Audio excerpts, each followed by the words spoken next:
So will you enjoy the remains of your salad post-workout? I figured I'd start with I'll try the... not to eat too much during it. Nah. Dude, you just worked out. You're eating a healthy and restorative dinner. Like, that is, you are demonstrating healthy habits. I'm not going to penalize that. Just be aware that you eating salad is totally going to be all over the recording of this video. Okay. All right. I unfortunately forgot the doctor to avoid cheese. I want to say there isn't cheese on this, but I'm not 100% sure. I So mean, I better just the amount of cheese that there probably is on it, if there is any, is meh. yeah. I did remember no tomatoes. That's tomato. Why are you not supposed to have tomatoes? Acid reflux. Acid reflux. That's sad. Tomatoes are delicious. All right, so I figured we'd start with the one that I'm recommending that you do while you're at work. Kind of just like stuff you can do on your break. Easy stuff. Overall, should take you under 5 minutes and could be easily fit in with your usual get up, refill water, make a trip to the bathroom, all that jazz. So no chair for this part. Ugh. Let's make sure that I can. Yep, there's the cat. Everyone, this is Koodaloon. She'll be on stream sometimes. So the first one is just an easy lunging hip flexor stretch. The important part with this one isn't so much what's going on with your front leg, because I don't actually care what's going on with your front leg. I care about pushing your back hip down and forward, like you're trying to push it towards the floor, because that's how you really get the stretch across here. You're going to want to hold it for 30 seconds, and for people who don't know why you want to hold it for 30 seconds, it's because your muscles have stretch receptors in them that inhibit how much stretch your muscle is allowed to do before it starts contracting, and in order to overcome that response, you need to spend more time in it. Yes, Kat, you are on the floor demonstrating how you lounge. Good job. So 30 seconds on each side. I'm actually going to do the other side because my hip flexors are eternally tight. And especially for someone who does lifting as much as you do, it would not surprise me if occasionally your hip flexors got irritated with how much you're squatting. And express that by just being unreasonably tight. Yes, now my cat is stretching too. She's in theme. It's trying to be like you. It's adorable. All right, so 30 seconds on each side. And then you're going to do a bicep stretch with diaphragmatic breathing. So there's two parts to that. One is the diaphragmatic breathing, which is, there's kind of two ways you can take a breath in. One is you're breathing in and up through your chest, which is what most of us do, like that shoulders coming up kind of motion. And then there's a diaphragmatic breath, which is filling the bottom part of your lungs and kind of opening your belly area more. So it's a deep breath into your belly, really filling the bottom part of your lungs. And it's just a little bit different because most of us, we fill the upper part of our lungs very easily. The lower part, less so. So for this one, you'll have your hands behind your back. And you'll notice I started with my hands turned in, and then I rotated them out so that I can get a stretch in my biceps. And it's kind of just a reach back with a breath in. So it's...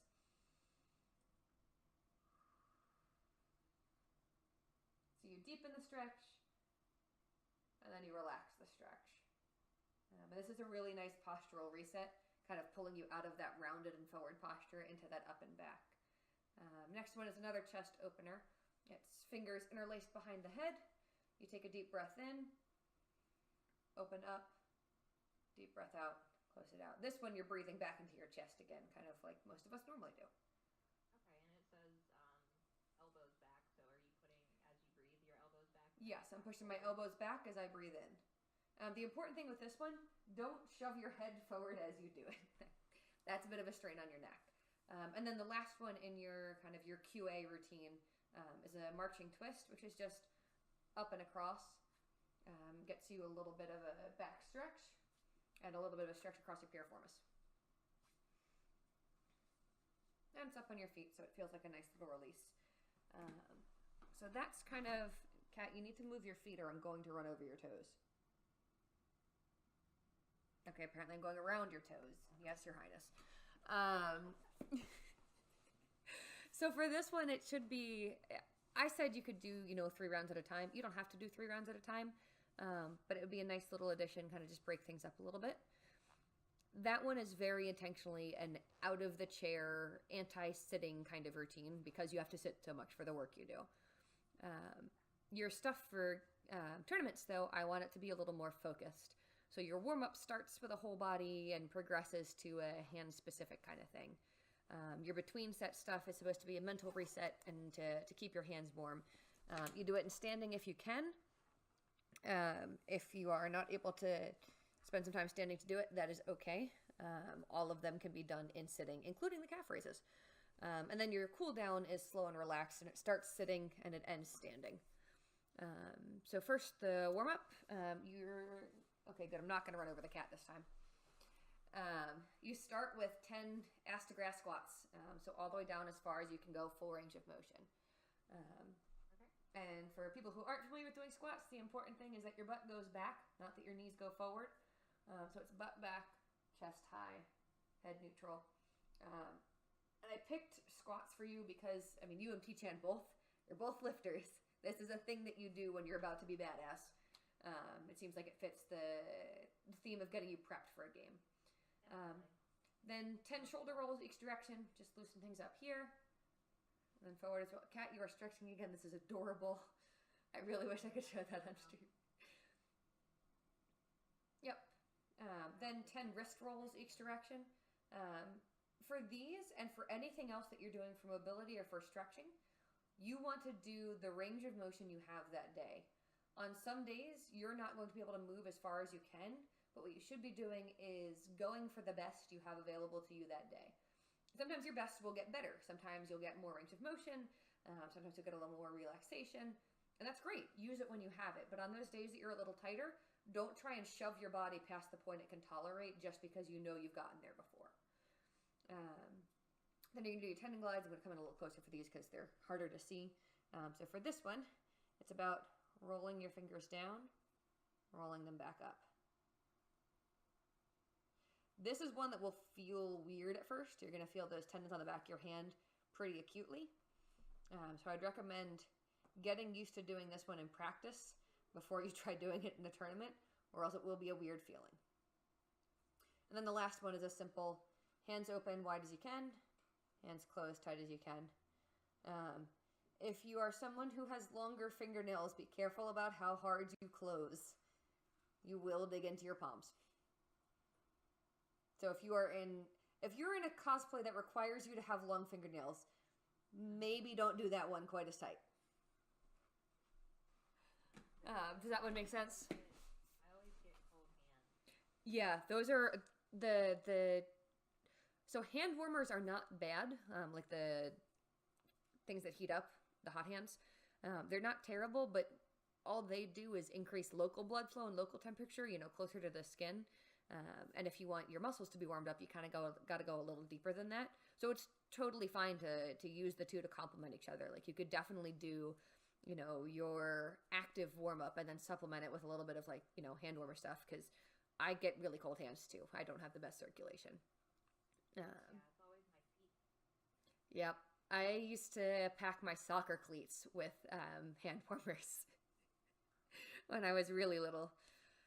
But yeah, that's the idea of the warm-up. So it's 10 squats, 10 shoulder rolls, 10 wrist rolls, 10 tendon glides, 10 hands open and close. 10's an easy number to remember. That way you aren't thinking about that when you're doing the routine. You're just thinking about what comes next. Those are pretty easy too.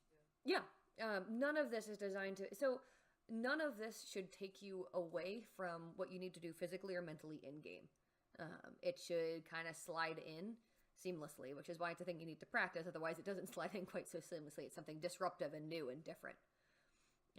Your between set stuff especially needs to be designed to keep you focused on what you're doing. It's just a mental reset and a postural reset without taking you out of that game space. So if you can do it standing, you can totally do your 10 calf raises standing. If not, you can absolutely do calf raises in sitting, just up on your toes and back down, really focusing on full ankle extension and squeezing your gastroc. Then 10 no monies. And no monies is a fancy way of referring to what PTs would call scapular retraction with glenohumeral external rotation, because it looks like you're reaching into your pockets and saying, I have no money. It's just your palms facing up and your hands rotating out. You'll notice my elbows are staying at my side. The important thing here isn't so much about what my hands are doing. The more important part is here.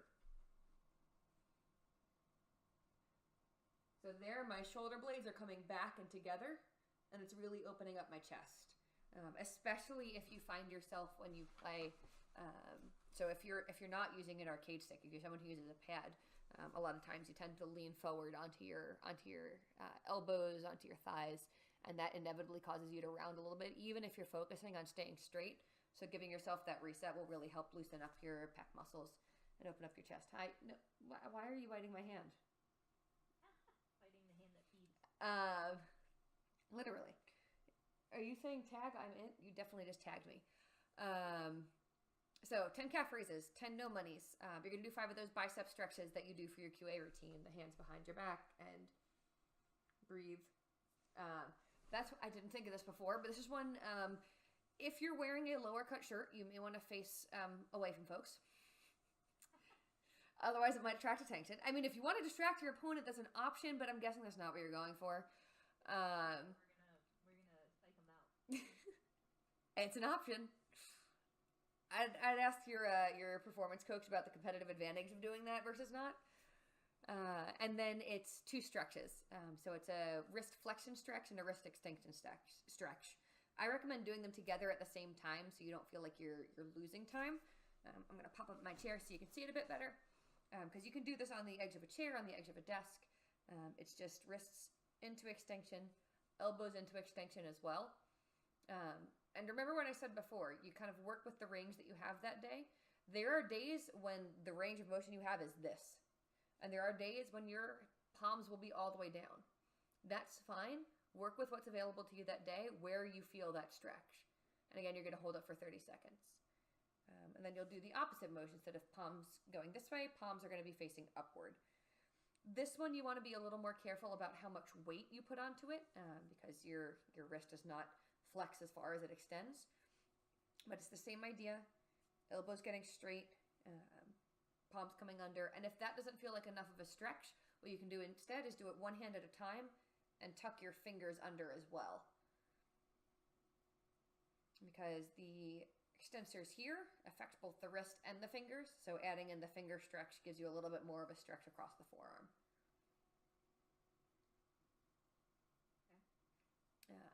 All right, so that's your between set thing. That should take no more than 2 minutes. It will probably only take 1 minute. Well, all right, hold on. 1 minute for the wrist flexion extension stretches. 30 seconds to a minute for the other 3. So yeah, no more than 2 minutes. Again, it's something that shouldn't take you out of your headspace and shouldn't take you out of, like, the amount of time you're allowed to have between sets before people start getting annoyed that you're doing things. And then your cooldown is also designed to be relatively quick so that on the days when you're feeling great and you want to go celebrate with people, like, you can go celebrate straight away. On the days when you're feeling lousy and you want to go hide in your hotel room for a while, you can do that pretty quickly after too. This one is designed to start in a chair and standing. The first one is a seated twist. So you're just going to be reaching down and across. Actually, let me scoot back a little bit more. All right. So you're going to slide your arm down and across. And you're using the chair to help you a little bit as you turn. Just getting a nice, easy stretch on your spine. And you want to look where you're turning. So you'll notice my head's looking up to the side that I'm turning towards. Yep. Just a nice, easy stretch across your whole spine. And then 10 seated cat camels, or cat cows, depending on how you know them by. A quadruped cat camel is the one that people do more often, where you're on your hands and knees and arching and rounding. In a chair, it just looks like going from a slump down to an exaggerated arch up. And this is just about spinal mobility. It's about getting the vertebrae moving on each other again. It's about getting the stiffness out. Cats are very good at this. They're very mobile creatures. You can use her as your inspiration there. Then you'll do 30 seconds of the hip flexor stretch on each side like you did in your QA routine. And the last one is a QL, or quadratus lumborum stretch. So your quadratus lumborum is this. It is a big band of muscle that goes across your low back. It is very easy for that area to get tight, especially if your hips are anything other than in a nice neutral position. And if you're female-bodied, you tend to have an anterior pelvic tilt, which can put the QL under a little bit more compression than it might otherwise in a neutral spine position. So the way that there are a couple different ways to do a QL stretch. probably the easiest way to do one when you're sitting or standing is just a reach up and across. So you'll notice I'm holding on to this side of the chair while I reach across to this side of the chair and a little bit forward. Just enough that you can feel it through here. I've done something like that while standing before. Yeah, you can also do this holding onto a door frame. Like if you anchor a hand here, you can then sink your hips to the opposite side and really get a deep stretch. The other way you can do this, let's see if I move the chair out of the way, if this is visible. You can go into child's pose, which is here. And then you walk your hands to the side. Oh, that's cool. Yeah, that one is a really comfortable stretch. It's not necessarily the easiest to do at a tournament, but if you wanted to add that one in later when you get back to some place that you can actually get on the floor, that's a really great way of stretching your low back. And the other thing that I included on here was just some suggested supplemental exercises, because I know you're lifting, I know your routine is doing great for you. Just some gaming specific stuff that you might find helpful. Adding in doing a scapular retraction, the no money exercise, but with some degree of resistance before lifting. It's a really great way to warm up your shoulders and to get your rotator cuff kind of a little more awake and involved. And the other one is cadence wrist curls, which is research shows us that doing your wrist curls, either extension or flexion, in a cadence to like a metronome beat has better benefits for your strength and endurance. Please don't tear up my chair. Has better benefits for strength and endurance than just doing them at whatever speed you feel like. So there are a ton of different metronome apps, but you can set a metronome on your phone and basically do your wrist curls 1, 2, 1, 2 every 2 seconds on the beat. And that's a pretty effective adjunct. Obviously, that's some accessory musculature that is not your primary lift, but if you wanted to add that kind of work in, you might find it helpful for wrist and forearm endurance while you're gaming.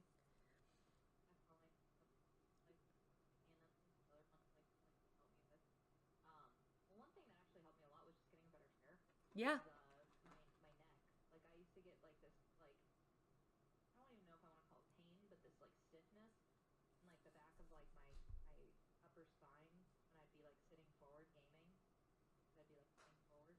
Uh-huh. And it would bother me. I'd have to like stop gaming because it would get painful. Yeah, so another thing that you could add in as part of your exercises is a chin tuck exercise. And when I say chin tuck, I don't mean like a rounding down. It's more like did you ever watch the really terrible, all right, some people have different opinions on this, but did you ever watch the, what's the movie? No, I can't remember the name of it, but it's the one, Am I Not Turtly Enough for the Turtle Club? Yeah. Master of Disguise. Yeah. Am I not turtly enough for the Turtle Club? Yeah, it's like making a turtle chin, basically, or giving yourself a double chin, where you tuck your chin in, and then you relax. The important thing about that one, though, you don't want these two big muscles on the side of your neck, your sternocleidomastoid muscles, to be kicking in. So while you're doing that exercise, you want to put your hands here so you can feel if they're starting to engage and contract, and make the motion smaller if they do, because this should work on the deep neck flexor muscles that help stabilize the neck a little bit more. So it's just a small little chin tuck and relax, and you'll definitely find that helpful for your neck. I can derp out. Yes, you can. Bonus points if you make funny noises while you're doing it. Exactly. And so that's kind of it for your program. Did that make sense? Yeah, a lot of it is like stuff that I kind of knew of but didn't know how to do the thing. Yeah. Right? Like I've heard of some of this stuff before but never have done it. I've heard it more from like my friends that are more of like what is it, like more like high intensity training. Friends that like do a lot of stretching to work out. Yeah, and that's the thing too, when it comes to stretching before a lifting workout, static stretching isn't great. It's kind of counteracting what you're about to do, right? Why would you put a muscle at its maximal stretched length when what you're about to do is repeatedly contract the muscle to make it stronger? But engaging in a dynamic stretching warm-up, things where you're active as opposed to staying in one still position for a long period of time, is definitely more useful. And in your case, you'll notice that there aren't too many hand and wrist stretches except for when you're between sets. And that's intentional because you want your muscles to be on and ready and in that optimal resting length position, which they won't necessarily be if you're stretching them to their max right before you're using them. I like that. Yeah. Oh, what are you doing? All these faces. He was rubbing his head on my keyboard. He just wanted to send a message, that's all. He's a mega chonk. He needs to start exercising. He is an absolute unit. Yeah. He's 16 years old. Oh. Well, and he can be however big he wants. He's a pretty old boy. I think that is a wonderful note to end the stream on, unless you have any questions. No, I think that if I forget how to do one, is it okay to message you? Yeah, absolutely. Okay. Because I paid attention and I was trying, like, well, so grazing on my salad, Totally fine.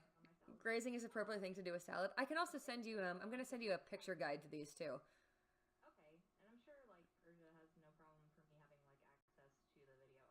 Yeah, and if you do have any questions at any point, yeah, feel free to shoot me a DM. I'm around.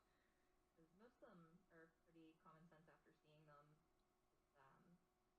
I'm excited for, like, the ones that I can do just sitting. Yeah.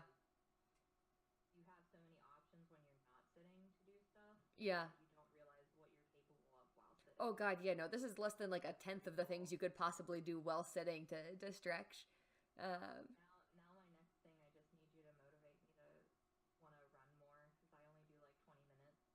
Dude, I'm not going to motivate you to run more unless you really want to, but like my perspective on running in terms of exercise is yes, there are types of exercise that are more efficient than others, but the best exercise is the one that you will actually continue doing. So in your case, that's weightlifting. For some people, it's running. For some people, it's Zumba or martial arts or rock climbing or I don't know, whatever else. But yeah, that's true. I have a friend that's strictly just a rock climber. Yeah. If that's the thing that you want to do, if that will keep you moving and keep you, active, do that. Absolutely. That's infinitely better than meeting my precise and specific guidelines of you must do this exact much aerobic and this exact much weightlifting. Yeah, those are good guidelines, but I want you to actually move. And if the way you're going to move is go rock climbing, then hell, go rock climbing.